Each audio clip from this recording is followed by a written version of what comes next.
The great conflict of the ages is about to intensify. But remember the words of Jesus. In me ye might have peace. In the world you shall have tribulation. But be of good cheer. I have overcome the world. Would you like to know how to exercise courage and fight the good fight of faith? Listen to this devotional. Conflict and Courage, a daily devotional by Ellen G. White.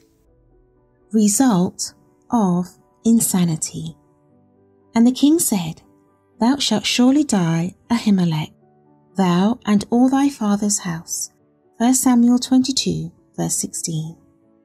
Men cannot depart from the counsel of God and still retain that calmness and wisdom which will enable them to act with justice and discretion.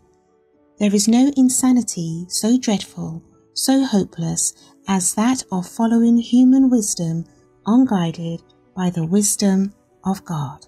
Saul had been preparing to ensnare and capture David in the cave of Adullam, and when it was discovered that David had left this place of refuge, the king was greatly enraged.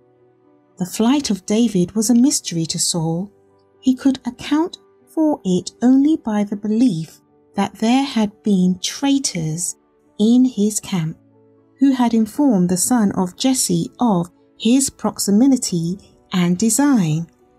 He affirmed to his counselor that a conspiracy had been formed against him, and with the offer of rich gifts and positions of honor, he bribed them to reveal who among his people had befriended David.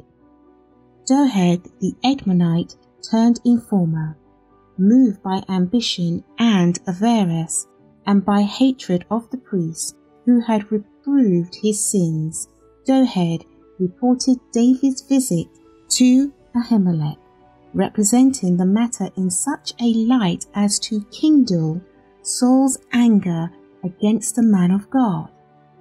The words of that mischievous tongue, set on fire of hell, stirred up the worst passions in Saul's heart.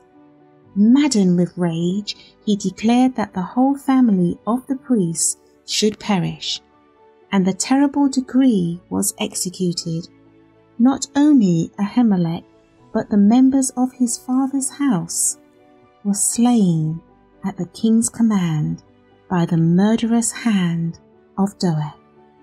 This is what Saul could do under the control of Satan.